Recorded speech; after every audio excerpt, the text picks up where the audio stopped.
En aquel tiempo los judíos murmuraban de Jesús porque había dicho: yo soy el pan bajado del cielo, y decían: ¿no es este Jesús, el hijo de José?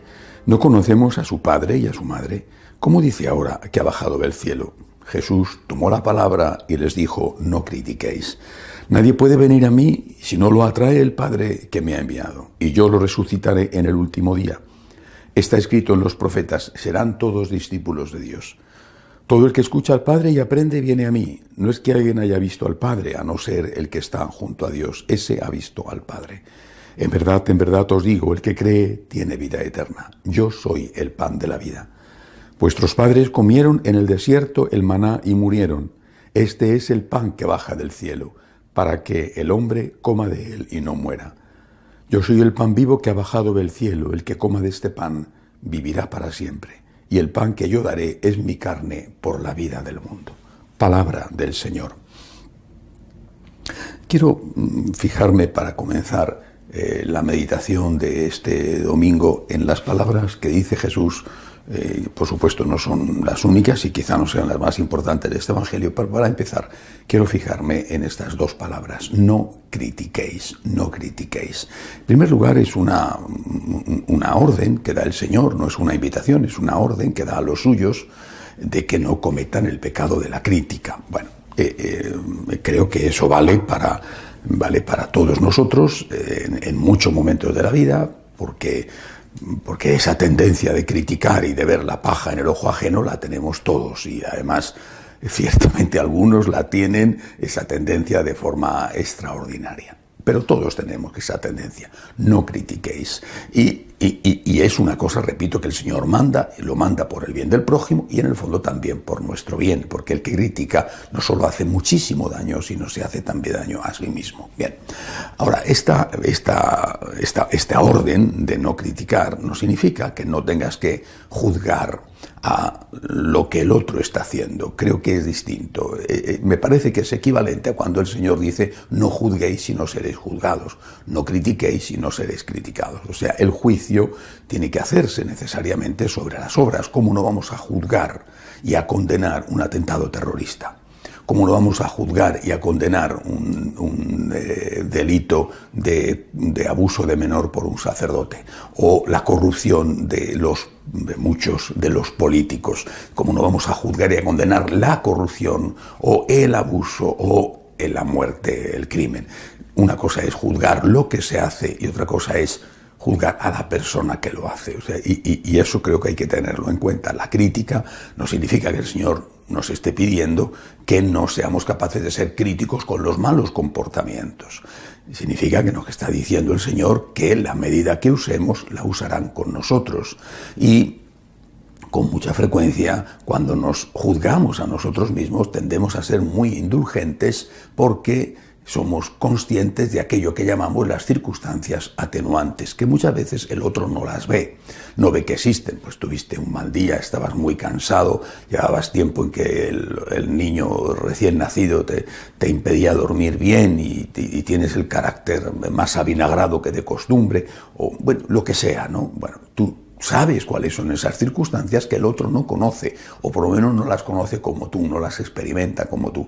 Bueno, pero eso puede ocurrirle también al otro y a ti te pasa lo mismo. Es decir, el otro tiene sus circunstancias y tú no las conoces. Lo mismo que a ti te molesta que te critiquen sin tener en cuenta esas circunstancias, también eres injusto si criticas al otro sin tener en cuenta las circunstancias de su vida. Por eso puedes criticar o puedes juzgar lo que el otro hace. Dice, bueno, esta persona ha mentido, esta persona ha robado, esta persona ha matado, pero reserva el juicio para la persona a Dios, que es el que conoce todo, el interior de la persona, sus circunstancias, y no solamente las que le llevaron a hacer ese acto, esa obra mala, sino también aquellos antecedentes de los cuales a lo mejor él mismo no es culpable, sino que es también una víctima. Bien, esto para comenzar. Luego el Señor une esto, o sea, esta palabra la dice para sus discípulos porque Él está siendo criticado, pero a continuación empieza con el maravilloso mensaje del pan de vida, donde empieza ya a anunciar la Eucaristía, que probablemente los apóstoles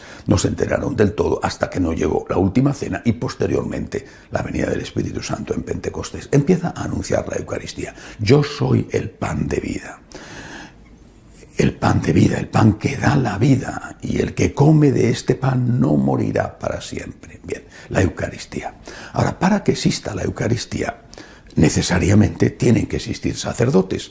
Podrán ser sacerdotes célibes, es decir, sin casarse, o podrán ser sacerdotes casados, como existen, por ejemplo, en la Iglesia Católica de rito griego, que son católicos como nosotros, pero ellos, por su tradición, son sacerdotes que primero se casan y después son ordenados sacerdotes. Bien, es decir, la mayoría de los sacerdotes católicos son célibes, pero una pequeña minoría en la Iglesia de rito católica de rito griego son casados. Bueno, pero en cualquier caso, sin sacerdote no hay Eucaristía. Y ahora quisiera terminar la meditación fijándonos en lo que nos está sucediendo. Están conduciendo la atención del pueblo de Dios hacia los sacerdotes debido al delito que una pequeña minoría de ellos ha cometido por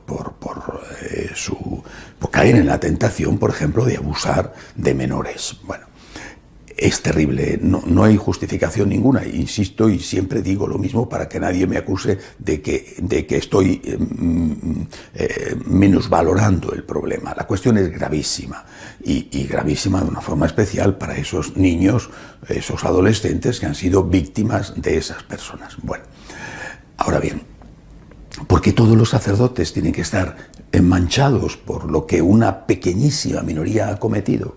Dicen que son 150 en Chile, por ejemplo, que es uno de los escándalos más sonados. Bueno, 150 en Chile, pues qué desastre. Pero ¿cuántos sacerdotes hay en Chile?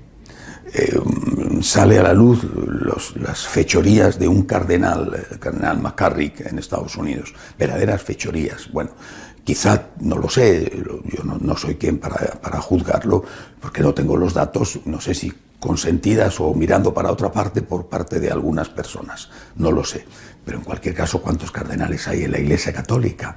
¿Por qué no nos fijamos en el honor a toda prueba de un cardenal como el cardenal Sará, por ejemplo, que estuvo en la cárcel en su país por defender la fidelidad a la Iglesia? Poner un ejemplo. Y así otros, pienso en el cardenal Van Thuan, que estuvo también en la cárcel en Vietnam durante la primera etapa del control total del país por parte de los comunistas.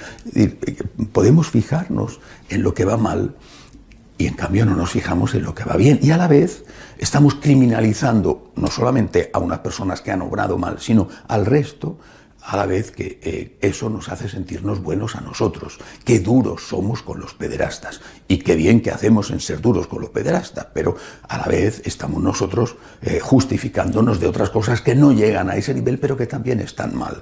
El Señor nos dice: no critiquéis, y nos dice también: ojo con fijarte en la paja del ojo ajeno, porque a lo mejor tienes la viga en el tuyo. Aunque nosotros no hayamos cometido ese tipo de delito, alguno puede decir, o la mayoría, o pienso que casi todos podrán decir: yo jamás he abusado de un niño. Bueno, pero tienes otras cosas, y en esas cosas tienes que fijarte, porque de lo contrario te justificas a ti mismo por el hecho de que no has cometido esas cosas tan graves.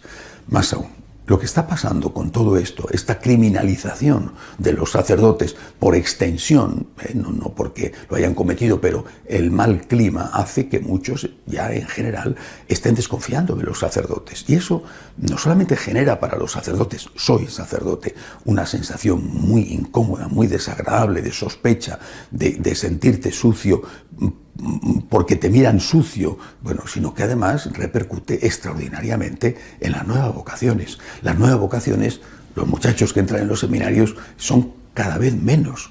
No es que entren pocos porque no sean casados, y si fueran casados entrarían más. El problema es que si está el pueblo de Dios desconfiando de ti, es el pueblo al cual tienes que servir. Si el pueblo de Dios te ve como un delincuente en potencia, casado o soltero, no vas a querer ser sacerdote. ¿Quién quiere convertirse en objeto de desprecio por parte de aquellos a los que sirve? Eso es lo que están buscando y es lo que están consiguiendo. El desprestigio de todos los sacerdotes. Repito, haciéndoselo pasar muy mal a los que ya somos sacerdotes, y sobre todo evitando que otros quieran seguir este camino. Inclusive, aunque en algún momento la Iglesia, con todas las consecuencias que eso habría que pensarlo muy bien, positivas ciertamente, pero también negativas, tuviera la Iglesia la decisión de admitir sacerdotes a hombres casados.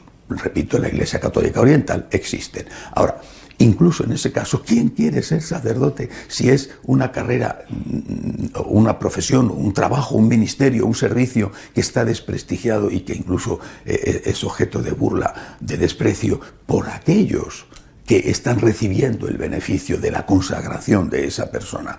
Están conduciendo a la Iglesia a una situación de callejón sin salida en el cual no vamos a poder tener el pan de vida. Porque si no hay sacerdotes, no hay pan de vida. Si no hay Eucaristía, no hay Iglesia.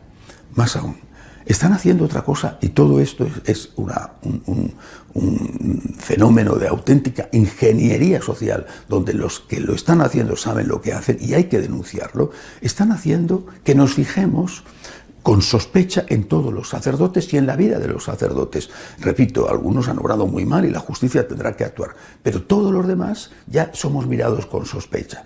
Pero no solamente eso, sino que a la vez no están mirando, la gente está mirando ahí y no está mirando, no me refiero al comportamiento, sino a la enseñanza. Miran el comportamiento, todo el mundo está bajo sospecha y ahora no miran la enseñanza. Lo importante es si no eres pederasta. Bueno, qué cosa tan terrible lo de la pederastia, qué cosa tan espantosa abusar de un niño. Espantoso y no tiene justificación ninguna, es un crimen, es horrible. Pero ¿y los que están enseñando mal? De alguna manera, sin comparación, no quiero compararlo diciendo, no, pero de alguna manera también se obra mal cuando lastimas el alma del niño, no solo su cuerpo, sino su alma, porque tú estás enseñando mal a ese niño en la catequesis o enseñando mal al pueblo de Dios a través de las homilías. Eso no importa. Es decir, estamos siendo manipulados por los medios de comunicación que deliberada, conscientemente, aunque a lo mejor el que lo está ejerciendo, el que está escribiendo en el ordenador no es consciente de ello, pero hay quien sí lo es, están dirigiendo la mirada para hacer que todos los sacerdotes que estemos bajo sospecha, por un lado, que no entren sacerdotes seminaristas en el seminario, por otro, y luego que cada uno de nosotros se fije más en el comportamiento en lugar de fijarse en la doctrina. El comportamiento es fundamental, pero el Señor nos advirtió, haced lo que dicen, no hagáis lo que hacen. Es decir, podemos defendernos del mal comportamiento diciendo, está enseñando bien, pero obrando mal. Bueno, es un buen médico, pero es un mal padre de familia. Es un buen médico, pero tiene un carácter terrible. Bueno, pero yo voy al médico porque es un buen médico. Pobre de su familia o pobre de la gente que iba con él por su carácter. Pero yo voy al médico porque es un buen médico. En este momento lo que importa, porque así están manipulando a la gente, no es lo que enseña, sino lo que hace. Y es importante lo que hace y lo que enseña. Lo que hace es importante, sobre todo si eso que hace no es un delito y ni es un pecado de ese calibre, y lo que enseña es muy importante porque eso afecta a todos. Sin sacerdotes no hay pan de vida, sin sacerdotes no hay Eucaristía. Que el pueblo fiel no esté apoyando, defendiendo a sus sacerdotes es algo terrible que se está pagando y que se pagará. Muchos sacerdotes que están desalentados, lo dicen los propios obispos, muchos sacerdotes se sienten acosados y despreciados, se sienten mal vistos, a veces incluso por la calle. Muchos sacerdotes están pensando que van a jubilarse cuanto antes porque no quieren seguir aguantando esta presión que están padeciendo. Pues nos quedaremos sin Eucaristía y desde luego cada vez son menos los que entran, porque ¿cómo van a entrar a ejercer un servicio que está mal visto y reciben insultos por parte incluso de aquellos a los que ofrecen ese servicio? Tengamos mucho cuidado. El Señor dice, no critiquéis, y sobre todo tenemos que tener el pan de vida, y para eso lo que tenemos que hacer es confiar en los sacerdotes, y por supuesto aquel que ha obrado mal, ese tendrá que ser llevado a la justicia. Que así sea.